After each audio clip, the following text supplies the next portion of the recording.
We all recognize that smile, the bright, glowing beam on the face of the man widely known as the King of Waltz. Whenever Andre Rieu steps before a crowd of thousands, conducting his Johann Strauss Orchestra with effortless grace, he appears to radiate pure joy. To the audience, he looks like a man who has achieved everything life could possibly offer. The grand castle, dazzling wealth, worldwide fame, and millions of devoted fans screaming his name. Yet what most people never imagine is that this smile, this cheerful expression he shows the world, has long been a mask. For 30 long years, Andre Rieu has carried a dark and heavy secret, a truth so overwhelming it nearly destroyed him both emotionally and financially. While he made the world dance, he privately battled mountains of crippling debt, figures so massive they could make a person faint. While he played cheerful music and made crowds believe happiness was effortless, he was quietly struggling with childhood pain that never healed. And then, recently, matters took an even scarier turn. He collapsed during a visit to Mexico. Rumors spread online like wildfire. People believed he was saying his final goodbye. Some even announced that he had passed away. But the truth, as often happens, was far more dramatic than the rumor. Today we step behind the curtain to uncover the hidden double life of Andre Rieu. The bankruptcy the public never saw, the private wife who silently runs the empire, and the frightening illness that now threatens to steal his voice and silence the violin forever. This is the story he never wanted the world to hear. To truly understand how a man so admired could live under such torment, we have to travel back to what should have been his brightest moment but instead became a devastating nightmare. In 2008, Andre Rieu was at the peak of his power, selling more concert tickets than Beyoncé, earning numbers that even Bruce Springsteen would admire. But behind the scenes, inside his heart, panic was slowly taking over. Andre had a dream that stretched far beyond music. He wanted to bring the timeless beauty of Vienna to every corner of the earth. He didn't simply want to perform. He wanted to build a new world. His vision led him to create a full-size replica of Vienna's Schönbrunn Palace, not as a decoration but as the largest touring stage ever designed. This massive palace of steel and gold featured grand ballrooms, shimmering ice rinks, gushing fountains with real running water, and even golden carriages like something from a fairy tale. It was meant to offer fans the most romantic concert ever experienced. Instead, it became a financial trap that nearly swallowed him alive. Problems came instantly, almost as soon as construction began. The first replica of the palace failed basic fire safety inspections.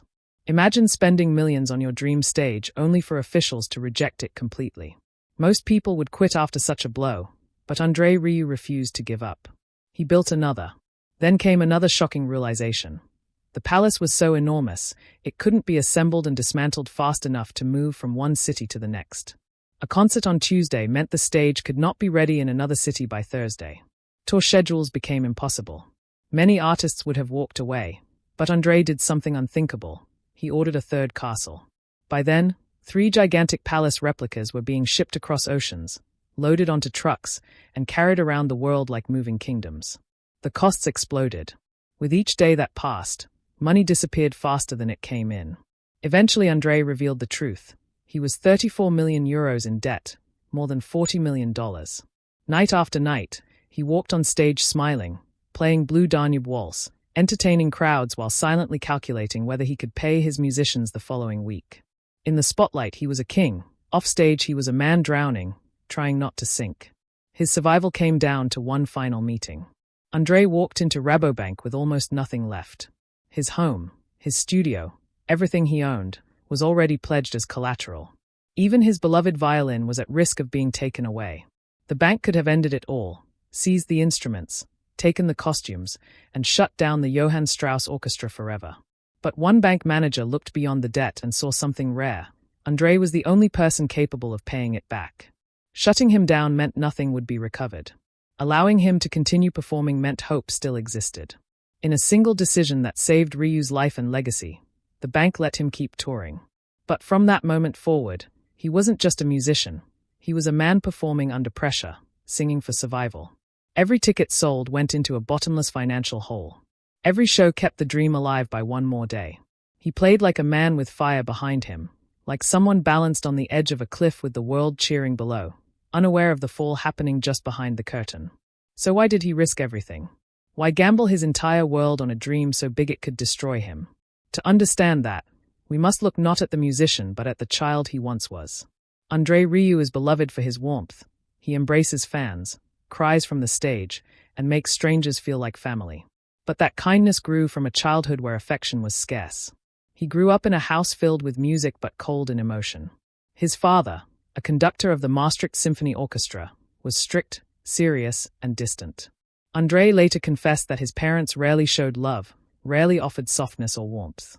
Imagine a man who gives joy to millions, admitting he never felt truly loved as a child.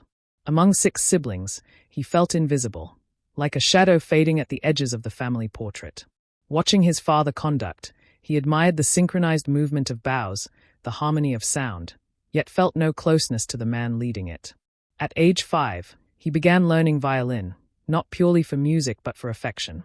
His first teacher, an 18-year-old blonde woman, became his first emotional connection. The way she encouraged him, the way her eyes lit up when he played well, it filled a hole his parents never could. There he learned the lesson that shaped his entire life. If I play beautifully, people will love me. That belief became his engine. Every stage, every audience, every applause became a bandage over childhood wounds. Performing wasn't just art, it was healing. Although he was raised around traditional classical culture, Andre disliked its stiffness. The rules, the stillness, the stern faces in the crowd, it suffocated him. He wanted music to feel alive, joyful, free. He began performing waltzes in nursing homes, watching elderly people rise from wheelchairs to dance, hearing laughter echo through rooms that were once silent. In that moment, he found his mission, not to impress elites, but to touch hearts. He rebelled against the world his father built. He transformed waltz from a ballroom tradition into a global celebration. That is how Andre Rieu became king, not by following rules, but by breaking them in the name of happiness. But his empire does not rest on his shoulders alone. There is another figure, quiet but powerful, his wife, Marjorie. Married for 50 years, she is rarely seen in public. She avoids red carpets, rejects interviews, and even refuses photographs. To the world, she is nearly invisible. But within the business, she is the backbone. While Andre stands under glittering lights, Marjorie works behind them, writing scripts, shaping performances, deciding what works and what must be changed. Andre calls her both his toughest critic and his greatest support. When he almost gave up during his early struggles, it was Marjorie who urged him to continue. She told him to face the sun so the shadows, his fears, his failures, would fall behind him. Their partnership is a pact. He shines in the spotlight, she guards the shadows, and together they built a kingdom. Their family legacy continues through their son Pierre, the vice president of the company. Pierre manages everything audiences never think about: transport, lighting, schedules, employees, and the challenge of turning dreams into achievable logistics. Andre is the visionary, dreaming of castles. Pierre figures out how to move them. Recently, Pierre underwent a major transformation, losing weight, improving his health, and when Andre saw him, he wept openly. Their bond runs deep, stronger than fame, stronger than money. They shield each other, protect the family, and guard their empire from the world outside. But even strong walls cannot stop time. Even a legacy of music may tremble under the weight of age, illness, and exhaustion. Andre Rieu is 75 years old, and lately, his body has been sending him signals he can no longer ignore. These are warnings, subtle at first, but growing stronger with each passing day. In March 2024, one of those warnings turned into a terrifying reality.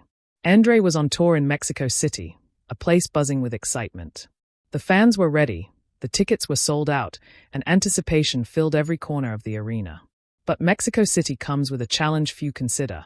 It sits more than 2,000 meters above sea level. The air is thin, making it hard to breathe even for the young and healthy. For a man in his 70s, someone who leaps across the stage with boundless energy, this environment could be dangerous. Andre pushed himself beyond the limits. He performed 2 concerts back-to-back, refusing to compromise his usual intensity. But the strain took its toll. Suddenly, his body gave way. He fell ill with an acute flu, accompanied by a high fever, but it was more than just a flu. He collapsed, forced to cancel the rest of the tour. 4 sold-out shows vanished in an instant. Backstage, he looked smaller, frailer than ever before. When speaking to reporters, he admitted the difficulty of the situation, acknowledging that he is growing older and hinting that this might be his last tour in Mexico. For a man who has always imagined living to 140, it was a startling and humbling admission. The invincible king of Waltz, it seemed, was human after all. He returned home to recover, but his troubles were far from over.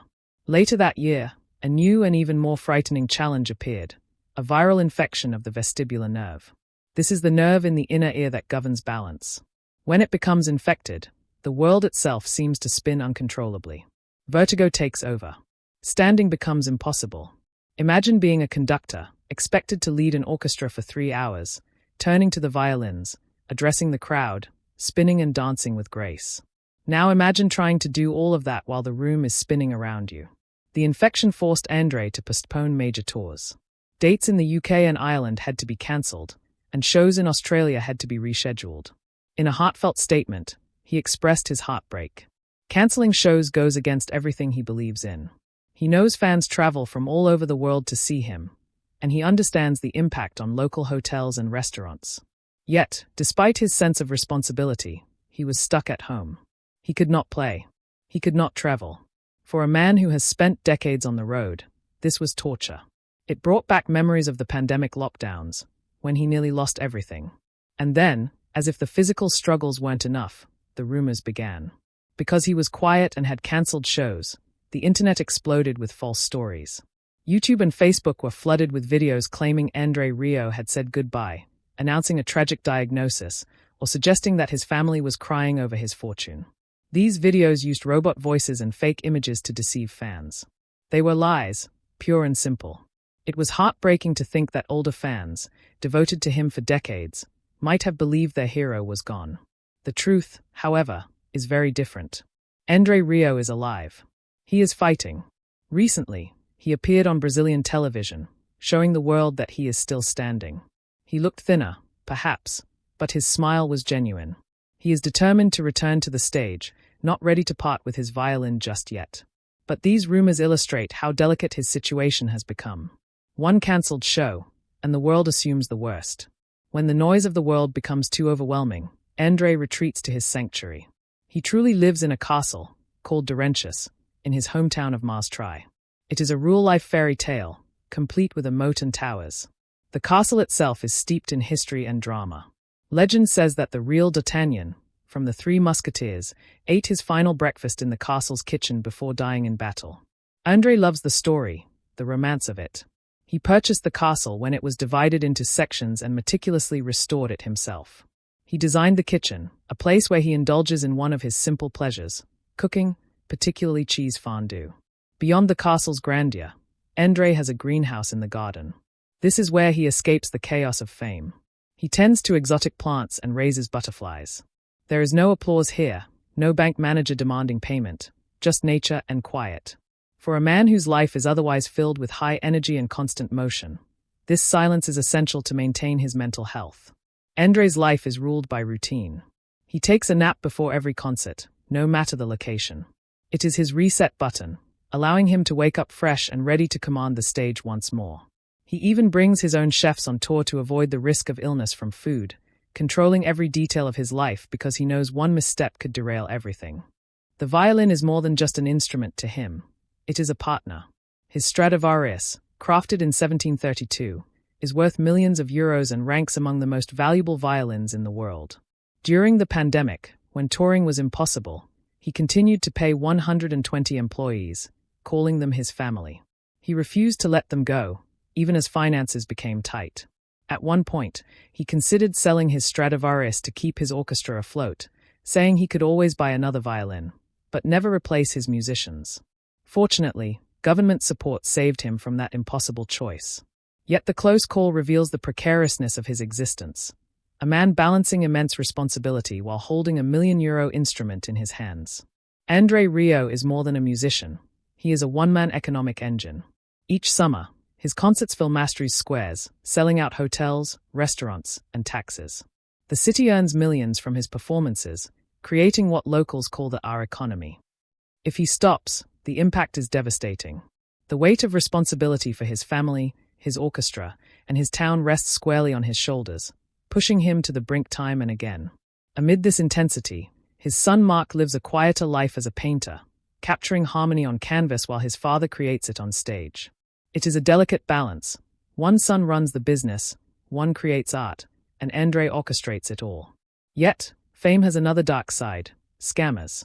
Many of his fans are older, making them targets for online fraudsters posing as Andre or his family. These scams anger him. He must constantly warn his fans that he will never ask for money, fighting another unseen battle while maintaining a public smile. Looking ahead, Andre has rescheduled tours and is on the path to recovery. UK and Australian dates are planned, along with his next Christmas concerts. He is not stopping, yet the warning signs remain. The collapse in Mexico, the vertigo, the challenges of age, and the pressures of his double life show that even the king of waltz is human. The mask occasionally slips, revealing the effort required to maintain such a high standard. Despite it all, Andre says he will play until he drops. Music keeps him young, and on stage, he looks far from 75. He embodies the boy who once fell in love with a teacher's applause, now transformed into a global icon. He is not only a musician but a survivor. He endured a loveless childhood, a financial collapse that could have ended him, and a body that now warns him to slow down. He lived a double life to protect his dream, transforming pain into joy, debt into spectacle, fear into waltz. Next time you see Andre Rieu on television or YouTube, look closely at that smile. It is real, but it is earned, the product of decades of struggle, determination, and triumph. That smile is a testament to the life he has fought to build, making every note he plays all the more beautiful.